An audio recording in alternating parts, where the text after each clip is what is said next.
لاہور سمیت ملک بھر میں جشن آزادی کی تیاریاں عروج پر۔ اگست کا مہینہ شروع ہوتے ہی ملک بھر کی طرح لاہور میں بھی جشن آزادی کی تیاریاں عروج پر پہنچ چکی ہیں۔ لاہوریوں نے آزادی کا جشن منانے کے لیے اتنا سامان خریدا کہ دکانداروں نے اچھی کمائی کرتے ہوئے خوشی کا اظہار کیا۔ ماشاءاللہ اس دفعہ کام ڈبل ہوا ہے پچھلی نسبت سے، کیونکہ لاک ڈاؤن صحیح ٹائم پہ کھل گیا ہے۔ جہاں پچھلے سیزن جو مہینہ لگتا تھا نا، اس دفعہ 10 دن میں کام وہ ہوا ہے جو 3 مہینے میں ہوتا تھا۔ بہت زیادہ کام ہوا ہے اس دفعہ۔ شہریوں نے جھنڈیاں، بیجز، ٹوپیاں، جھنڈے اور کپڑے خریدنے کے لیے بازاروں کا رخ کر لیا۔ شہریوں کا کہنا تھا کہ جشن آزادی کا دن ایک اہم دن ہے اور اس دن کو عید کی طرح منانا چاہیے۔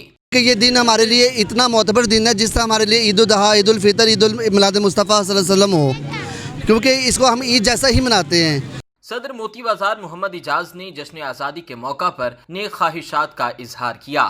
میں صدر ڈریم مارکیٹ کی طرف سے تمام اہل وطن کو 92 کو اور جو پاکستانی ملک سے باہر ہیں انہیں جشن آزادی مبارک کہتا ہوں، اور اللہ ہمارے ملک کو ہمیشہ قائم و دائم رکھے۔ کیمرہ مین عدنان حسن کے ساتھ میاں کاشف، میڈیا 92 نیوز، لاہور۔